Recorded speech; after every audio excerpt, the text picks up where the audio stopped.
This is NDTV.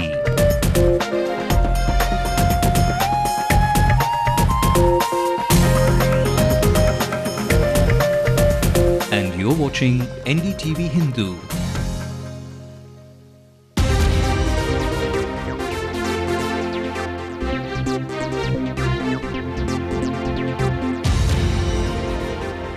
Good evening, it's 8 p.m. and time to get you the day's news right here on Ndtv-Hindu. I'm Evelyn Matthew.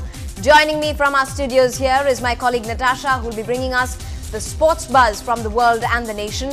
But while we are tucked away here from the rain-clogged roads, it does look like the perfect evening to head to the stores to get that big bucket list of gifts ahead of the Mother of All festivals right here in Chennai.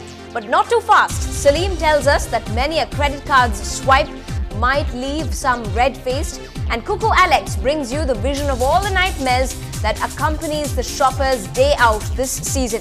Before all of that, in detail, here's a look at our top stories tonight. Provide or compensate, says Jayalalitha, cracking the whip in the Kaveri water crisis, else demands the resignation of the Chief Minister.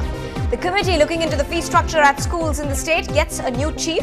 Justice Ravi Pandya is appointed. The rain gods finally land in the city, with showers expected for the next few days. The corporation workers are on their toes. Our officers are posted on duty, and even during the midnight, this pumping is going on. Chennai becomes the infamous hub of fake credit cards. The top cop of Chennai asks the bankers to be on their guard.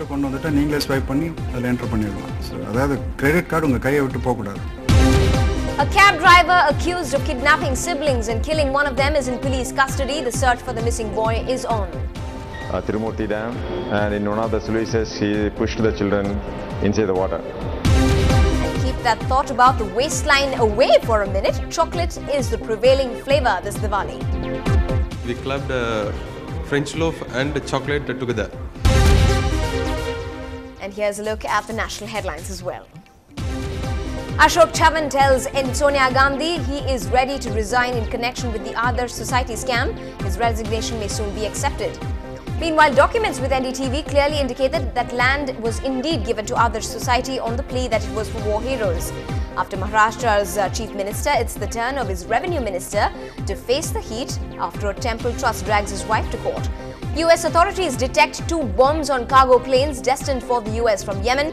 There could be 13 more. Initial examination of those packages has determined that they do apparently contain explosive material. And the man behind a large part of the Las Vegas Strip speaks to NDTV about wanting to open casinos in India.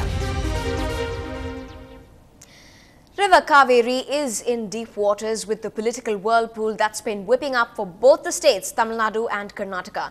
This time, the main opposition's chief Jayalalitha has demanded that the chief minister make all efforts to provide the state and the people with enough water from the river or provide a compensation to the several farmers in the state. But Ms. Jayalalitha has not stopped with just that. She has also said that if Karunanidhi fails to do that in the line of duty, he should just resign. According to the Water Disputes Tribunal's verdict that was passed in 2007, Karnataka is expected to release 160 cusecs of water annually, but so far only 80 cusecs of water has been released. With the water reserve in the Mettur reservoir also dwindling, farmers in the state are a worried lot. And NDTV senior correspondent Sam Daniel joined us with more details on this latest salvo by Ms. Jayalalitha. Kaveri crisis is turning into a do-or-die situation for the farmers in the Delta region. This issue is turning also into a political battle between the two Dravidian parties in Tamil Nadu, and certainly AIADMK Chief Jayalalitha is trying to score political brownie points. And in her statement today, she has demanded the resignation of Karunanidhi, the Chief Minister Karunanidhi, if he fails to get the Tamil Nadu share of Kaveri water from Karnataka. She explains how already the state, the Delta region, has lost its short-term Kuruvai crop because of a shortage of water, and now farmers are facing a similar problem with the Samba crop, the bumper crop actually, and she says this could lead to enormous crisis in the Delta region. Besides this, she has 3 major demands. One, she wants the centre to publish the Kaveri Tribunal's order in the Gazette, so that it becomes mandatory for the Karnataka government to implement that order, because that's equivalent to the Supreme Court's order. Secondly, she wants the Kaveri Water Commission to be reconstituted. Presently, it's being headed by the Prime Minister with Chief Ministers of the Kaveri states as members in that, and Jayalalitha says that's completely powerless. She wants that to be replaced by a high-powered committee comprising of senior bureaucrats so that they'll be able to act if Karnataka fails to implement Kaveri Tribunal's order. Thirdly, she wants that commission to be given the right to take control of the shutters of the dams and reservoirs in Karnataka if the Karnataka government fails or refuses to implement that particular order, so that in the event of their failure, the Kaveri Water Commission could take control of these reservoirs and release Tamil Nadu's share of water to the neighboring state. Well, in other news, once a savior to many parents in the city, that the committee that was the backbone of the fee structure at schools in the state has got a new chief. Taking the seat of the former head, Justice Govindarajan, is Justice Ravi Raja Pandian. He has been officially appointed and will take office from Monday. This decision comes a week after Justice Govindarajan tendered his resignation. Justice Pandian was first appointed as a judge at the Madras High Court in the March of 2000. He then became a permanent judge in June 2001.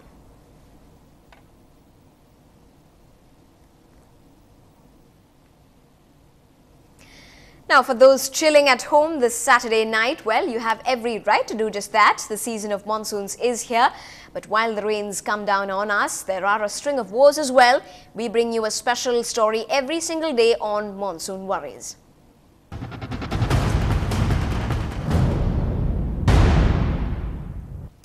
So the northeast monsoon it is that has been making showers here in Chennai city. With the season of showers, it is indeed a big relief in a city that's been swept by blistering weather.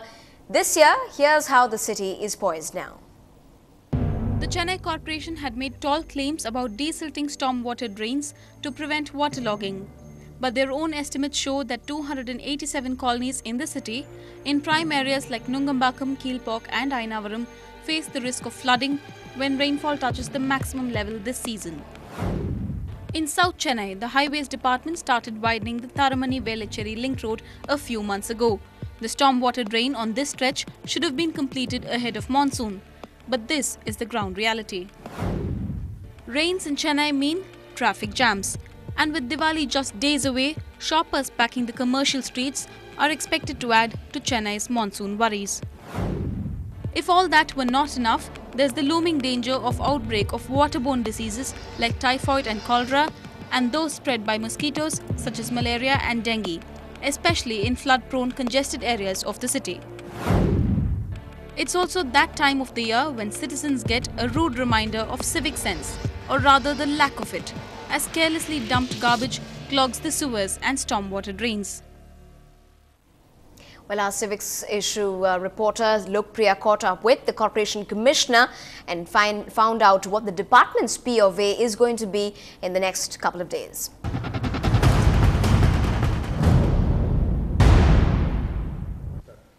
I am now joined by D. Karthikeyan, the Corporation Commissioner. Sir, how well is the Corporation effectively handled to handle the monsoon, sir? I mean, we do have inundation problem in a couple of places in the city. And the long-term solution for this is to have a wonderful stormwater drainage system.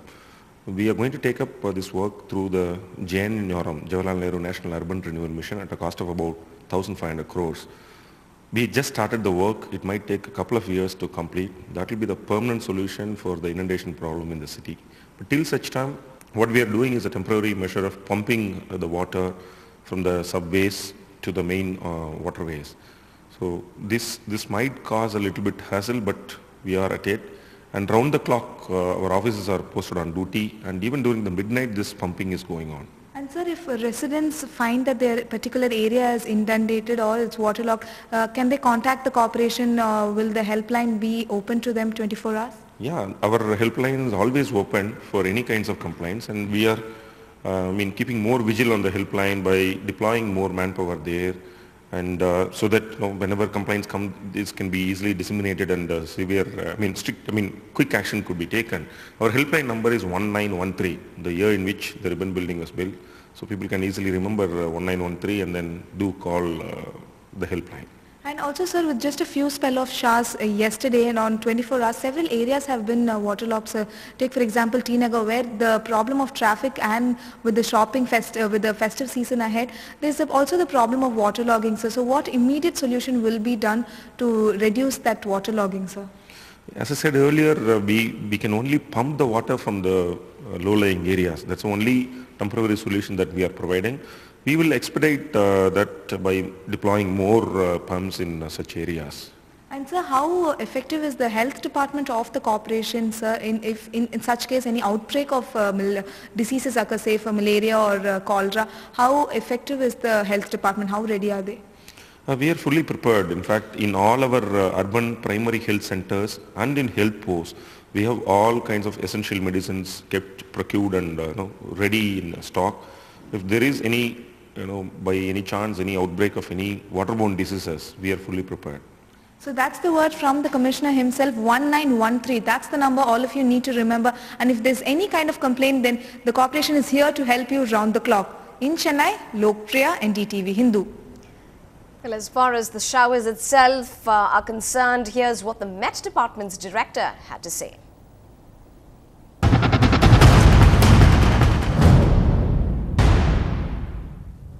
As far as the forecast for next 24 hours is concerned, it is likely to rain at most places over the coastal districts and at many places over the interior districts.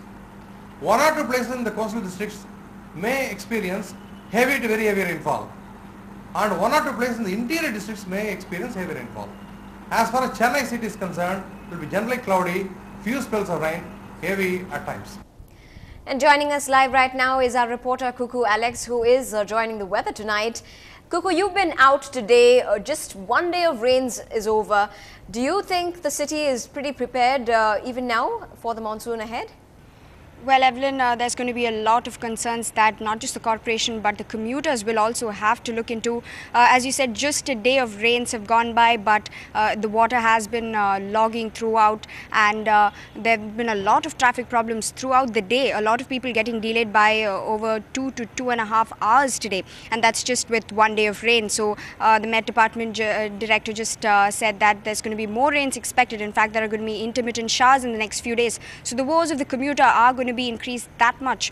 Also, the corporation commissioner has just said that the major problem that they will be facing is water logging, in fact, and for the moment they will be trying to pump out the water from all the main areas. But the fact remains that as long as the water is there, traffic problems are going to be there. Even today there were a lot of problems in major areas like Adyar, Nungambakam and Annanagar and T Nagar, in fact, where a lot of shoppers, Diwali shoppers are going, in fact. So there's going to be parking problems there as well because of all the inflow of Diwali shoppers there. Evelyn? Right. Thanks very much indeed, Kuku, for joining us with that update and that clear picture of what the city really looks like at the moment. So that's the monsoon worries update on Ndtv-Hindu for today.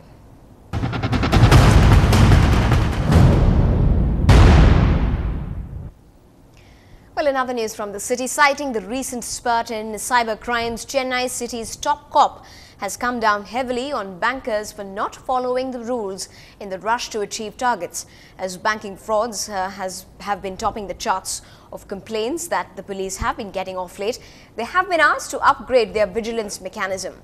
The Commissioner of Police, Greater Chennai, admitted that the city has now become the hub for many of fake credit cards, as many international gangs have set up their bases in the city. See, banks, we've been telling them 2-3 things. One is all the credit cards could carry photographs. That is one thing. That will sort of cut down a lot of things. Second is the EDC machines, I told you. That is where they swipe the thing. That can be distributed in large numbers so that when you visit a restaurant, the hotel and the machine உங்ககிட்ட கொண்டு வந்துட்டா நீங்களே swipe பண்ணி அதில் enter பண்ணிடலாம். So அதாவது credit card உங்க கையை விட்டு போக கூடாது. And joining us live right now from our newsrooms is our crime reporter Salim, who has been tracking many fake credit card cases of late. Salim, first off, take us through how rampant these crimes are in the first place. How many such cases in this category have been registered with the city police? Evelyn, it is well known that the City Commissioner of Police, Mr. T. Rajendran, had been saying that something is rotten in the state of banks. And this morning, while addressing the bankers, his statement was, Chennai is a safe city, but do not tempt people. In simple, he means he asks the bankers not to be careless. On an average, the City Commissioner meets at least 40 complainants in his grievance cell, out of which 6 to 7 complaints come to the City Commissioner pertaining to crimes in the banking sector. Out of them, nearly 3 to 4 customers are the one who are affected due to credit card frauds. The City Commissioner very clearly said that the bankers have to upgrade their security mechanism, not just pertaining to credit cards, but in installing CCTV cameras as well. Not all the ATMs in the city are installed with the CCTV cameras, which helps the police in cracking the case. And secondly, the message from the City Police Commissioner was very clear. He clearly asked the bankers to install CCTVs not just in the ATM centers, but also inside and outside the banks. He asked the bankers to maintain vigil about their customers, because knowing the customers, knowing the antecedents of the customers, he says helps in reducing the crimes by 99%. Evelyn? Right, thanks very much indeed. So clearly all of them have to be on their guard, bankers especially, with the shopping festivals on, and many shopping centers too on with full sale. Now in news from the districts, the Coimbatore police have intensified their search for a missing 7-year-old boy who was kidnapped along with his sister yesterday. However, the girl's body was found in a river. The accused, a former driver of the kids' school van, had kidnapped the two for ransom, but when he got scared that the children would expose him if left alive, he went on to throw them into a river that was 120 kilometers away from the city. Police have arrested him and say that he threw them off when he could not establish contact with the parents.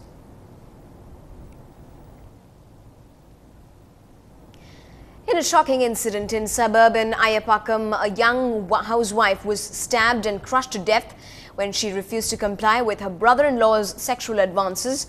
The 25-year-old woman was resisting an attempt of rape, which got more violent when the man hit her on the head and murdered her ruthlessly with a knife and a stone. By the time the victim was brought over to the Kilpauk Medical College Hospital, it was just too late. Meanwhile, the accused was handed over to the police in the area. As for the woman's body, a post-mortem report is awaited.